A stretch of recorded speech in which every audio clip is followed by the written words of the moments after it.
राजधानी भोपाल में होने वाली ग्लोबल इन्वेस्टर समिट को लेकर तैयारियां की जा रही है। इसी क्रम में मुख्यमंत्री डॉक्टर मोहन यादव ने दिल्ली में एक खास बैठक की। इस बैठक में उन्होंने बड़े उद्योगपतियों और निवेशकों से बातचीत की और उन्हें मध्य प्रदेश में निवेश के लिए आमंत्रित किया।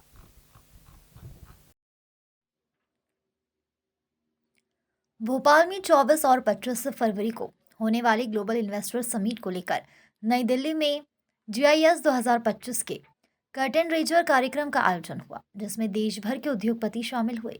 मुख्यमंत्री डॉक्टर मोहन यादव ने संबोधित करते हुए आगामी 24 एवं 25 फरवरी को होने वाली ग्लोबल इन्वेस्टर समिट में झीलों, पहाड़ों और वन संपदा से युक्त सुंदर भोपाल शहर में उद्योगपतियों को आमंत्रित किया। सीएम ने कहा कि मध्य प्रदेश में अधिक से अधिक निवेश करें और इन तारीखों को अविस्मरणीय बनाएं। मुख्यमंत्री डॉक्टर मोहन यादव ने कहा कि प्रधानमंत्री नरेंद्र मोदी के नेतृत्व में भारत विश्व की 5वीं अर्थव्यवस्था के बाद अब तीसरी आर्थिक शक्ति बनने की ओर तेजी से अग्रसर हो रहा है, जिसमें निवेशकों का महत्वपूर्ण योगदान है। आवश्यकता जब दुनिया का सबसे युवा देश अगर कोई है तो भारत है। हमको इस बात पे गर्व होना चाहिए। जब युवा देश है तो युवा देश को आगे की राह पकड़ने के लिए हमको ये सब अनुकूलता नहीं चाहिए क्या? उस अनुकूलता के बलबूते पर सभी सेक्टर में, और कितना अच्छा लगता है ये स्टार्टअप को प्रोत्साहन देने से लगा करके हमने सभी प्रकार के इन्वेस्टमेंट की पॉलिसी को तो समय सीमा के अंदर की जो कठिनाइयां कम करके जो हमारे व्यापार व्यवसाय को बढ़ाने के लिए भी आवश्यक है। और मुझे इस बात की प्रसन्नता है जितने प्रकार से बात बोली गई। अब मैं तो इस बात के लिए विनीत जी की तरफ दोबारा आना चाहूंगा। विनीत जी, आपको धन्यवाद देना चाहूंगा। इनका जैसा सफल बिजनेसमैन नहीं देखा। इनने कहा हम अगर सोलर एनर्जी में बढ़ रहे हैं तो सोलर एनर्जी में इनने कहा कोई सरकारी जमीन का इंतजार ही नहीं कर रहे हैं। जो जमीन है सब व्यक्तिगत खरीद लो और पूरी जमीन अपनी निजी खरीद करके पूरा अपना बड़ा अच्छा का कैंपस बना लिया।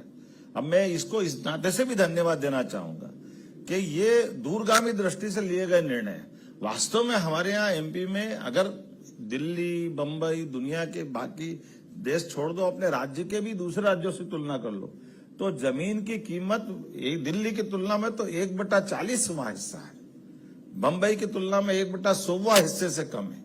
आपको अगर इंडस्ट्री लगाना तो इंडस्ट्री लगाओ। कई बार इंडस्ट्री लगने के बाद 10-20 साल बाद अपनी अगली पीढ़ी के लायक क्या मालूम क्या रहेगा नहीं रहेगा।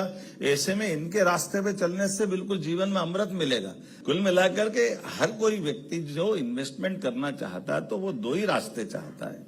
मैं अपने व्यवसाय के माध्यम से लाभ भी कमाऊं, लेकिन ये बात भी सही है, हमने भगवान को नहीं देखा है, हमने ब्रह्मा जी का भी नाम सुना है, हमने विश्वकर्मा का भी नाम सुना है, लेकिन सच्चे अर्थों में आप कई लोगों के पेट पाल करके वो भूमिका में आते, मैं आपका अभिनंदन करता हूं, व्यवसाय वालों का भी।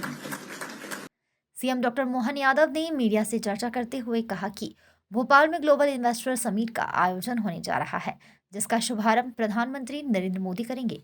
इस समिट में देश विदेश के प्रमुख उद्योगपति भाग लेंगे। Bureau report.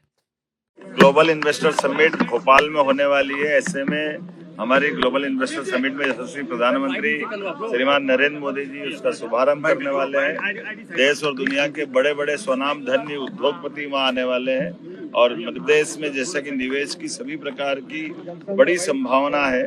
और मैं मान के चलता हूँ कि चाहे माइनिंग का हो, टूरिज्म का हो, रिलीजियस टूरिज्म का हो, MSME का हो, हेवी इंडस्ट्री का हो, सभी प्रकार के उद्योगों की बड़ी संभावना मध्य प्रदेश में है, जहां बड़े पैमाने पर इंफ्रास्ट्रक्चर है, बिजली, पानी, बिजली हमारे पास सरप्लस है, पानी की पर्याप्त उपलब्धता है, 5,500 किलोमीटर से बड़े बड़े राजमार्ग है, हमारी 550 से ज्यादा ट्रेन है, 6 एयरपोर्ट है। सभी प्रकार की सुविधाओं के बलबूते पर जो एक इंडस्ट्री, ग्लोबल इंडस्ट्री को जो सफल करने के लिए आवश्यक वो सब कुछ है। और उससे बड़ी बात कि हमारे यहाँ पर जो मूल रूप से शांत प्रदेश है, बड़ी संख्या में हमारे पास ट्रेंड और अनट्रेंड सभी प्रकार की मानव संपदा भी है, जिसके भरोसे से निवेशक अपना काम करते हैं। लोग बहुत सरल है, कभी कोई हड़ताल नहीं होती, किसी प्रकार की लेबर प्रॉब्लम नहीं होती है।